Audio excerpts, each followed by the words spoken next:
জার্মানিতে সবথেকে বেশি স্টুডেন্টরা ইনকাম করে হচ্ছে ফুড ডেলিভারি থেকে। ২০ ঘন্টার কম কাজ দেয় সেটা আপনাকে মেনে নিতে হবে অথবা আপনার জব চেঞ্জ করতে হবে। আর হাই, আমি নুহু জার্মানি থেকে। চলে আসলাম নতুন একটি ভ্লগ নিয়ে আপনাদের মাঝে।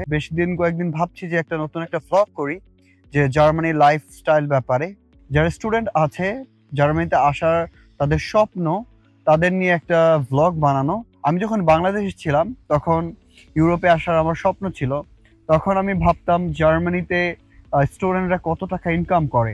সত্যি বলতে এই কোশ্চেনটা অনেকের স্টুডেন্টের মধ্যেই আছে। তবে এটার অ্যান্সারটা দেওয়া খুবই টাফ। কারণ আপনাকে এই আনসারটা খুঁজতে হলে জার্মানিতে আসতে হবে সত্যি করে বলতে। কারণ আজকে আমি যা বলবো তা নাও হতে পারে। কারণ স্টুডেন্ট ২০ ঘন্টা কাজ করতে পারে সপ্তাহে। তাহলে ২০ ঘন্টার হিসাবে হিসাব করবেন? না, হবে না। কারণ এটা সম্পূর্ণ ডিপেন্ডস করে এমপ্লয়ারের উপরে। কন্ট্রাক্টে লেখা থাকে part time like up to 20 hours লেখা থাকে আপ টু। আর আপ টু বলতে তাকে যে ২০ ঘন্টাই প্রতি সপ্তাহে দিবে এমন কোনো কথা নেই। এখানে দেখা যায় যে সামার টাইমে কাজ থাকে, বাট যখন উইন্টার আসে গ্যাস্ট্রোনমি বলেন, লোকাল ইন্ডাস্ট্রিজ গুলো বলেন, এখানে উইন্টারে খুবই ডাল সিজন থাকে, যার কারণে এতটা কোয়াইট থাকে যে আপনি কাজ 20 আওয়ার্স জায়গায় 12 ঘন্টা পাবেন। ইভেন লেস দেন 10 আওয়ার্সও দেখা যায়। বাট তখন আমি হিসাব করতাম like 11 something euro per hour হবে ২০ ঘন্টা করে, মাসে ৮০ ঘন্টা। তাহলে তো সারভাইভ আমি করতেই পারবো। But moral of the story completely different. Employer যদি আপনাকে ২০ ঘন্টার কম কাজ দেয় সেটা আপনাকে মেনে নিতে হবে অথবা আপনার জব চেঞ্জ করতে হবে। আর এছাড়া আদার কোনো অপশনই নাই। তবে আমি বলতে পারবো জার্মানিতে মিনিমাম স্যালারি 12.82 ইউরোস, যেটা অলমোস্ট 13 ইউরোর মতো, যেটা আমি ফিক্সড বলতে পারবো। বাট ফিক্স কত টাকা ইনকাম করবে এটা ডিপেন্ডস করবে কমপ্লিটলি কোম্পানির উপরে, যেখানে কাজ করবেন সেখানে। আর যদি পাশাপাশি যদি একটা মিনি জব করতে পারেন তাহলে হ্যাঁ, ইনকাম ভালোই হবে।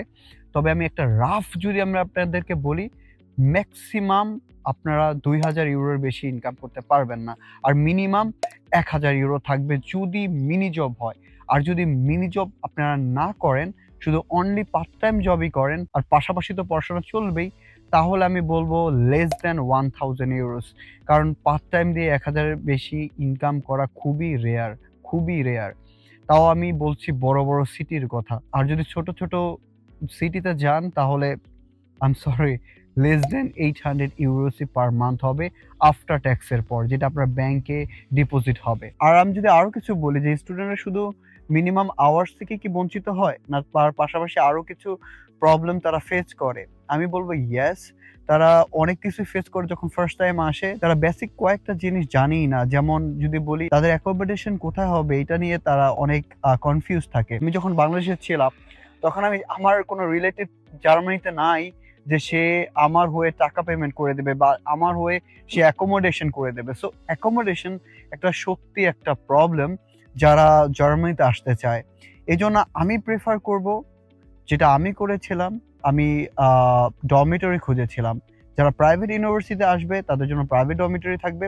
হ্যাঁ, একটু খরচ বেশি হবে। তবে আমি মনে করি এখানে আসার পরে আপনি নিজে চেঞ্জ করে নিতে পারবেন। কারণ একবার জার্মানিতে আসলে আপনি যে শহরেই যান, ধীরে, ধীরে আপনি সবকিছু জেনে যাবেন। কিন্তু শুরুতে এমন একটা জায়গায় আপনি পেমেন্ট করবেন স্টুডেন্ট ফাইল ওপেন করে যে আপনার টাকাটা যেন আ লস্ট না হয়ে যায় বা আপনি স্ক্যামের শিকার না হন। সো প্রাইভেট ডরমিটরিটা আপনারা খোঁজ করবেন। আর যদি কোনো রিলেটিভ থাকে, ফ্রেন্ডস থাকে তাহলে তো কোনো কথাই নেই। এটা তো হেল্প নেওয়াই যাবে। আর যদি আমি বলি যে আর কি প্রবলেম স্টুডেন্টরা ফেস করে সেটা হচ্ছে বেসিক কিছু জিনিস লাইক ব্যাংক অ্যাকাউন্ট ওপেন করা। কারণ বাংলাদেশ থেকে যখন আপনারা আসবেন তখন ব্লক অ্যাকাউন্ট নিয়েই আসবেন। তো ব্লক অ্যাকাউন্ট যখন নিয়ে আসবেন তো অনেকে আমি দেখি যে ফিনটিবাতে করে। Very good. আমিও ফিনটিবাতে করেছিলাম। আমি মনে করি যেটা আমি ভুল করেছিলাম, আমি শুরুতেই এসেছিলাম।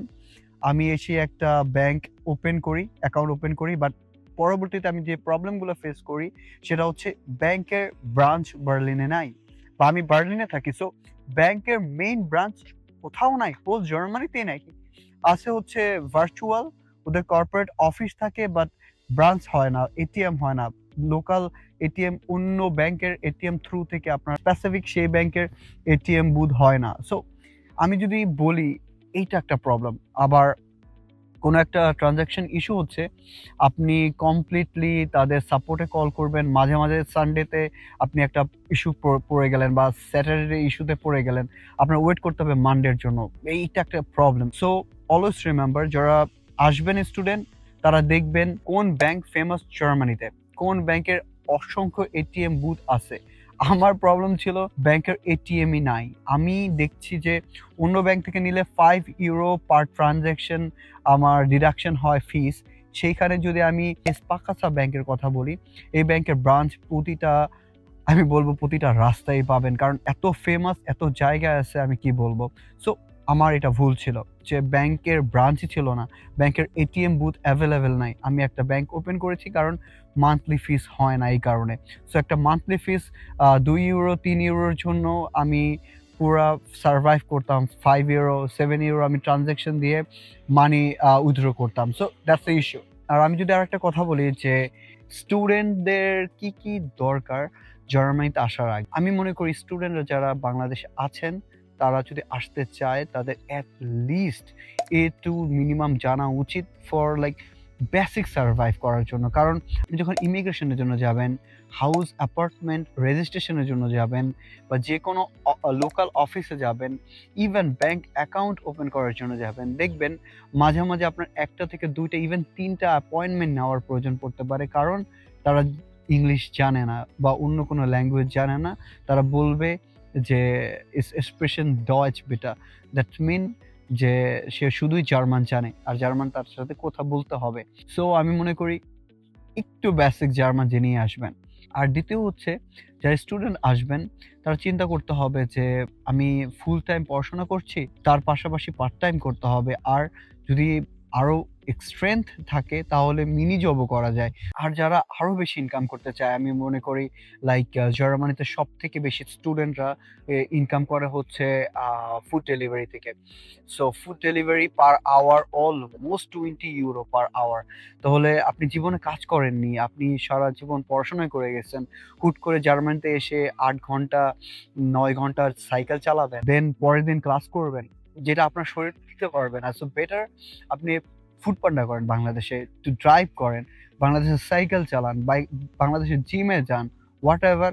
কারণ আপনার জব করতে হবে, কাজ করতে হবে। আর যদি বেশি ইনকাম করতে চান, বেশি শ্রম করতে হবে। তাহলে আমি আপনাকে বলব, একটা লোকাল কোনো বাংলাদেশি প্রতিষ্ঠান হোক, গ্যাস্ট্রোনমি হোক, এনিওয়্যার হোক, আপনি পার্ট টাইম হিসাবে কাজ করেন।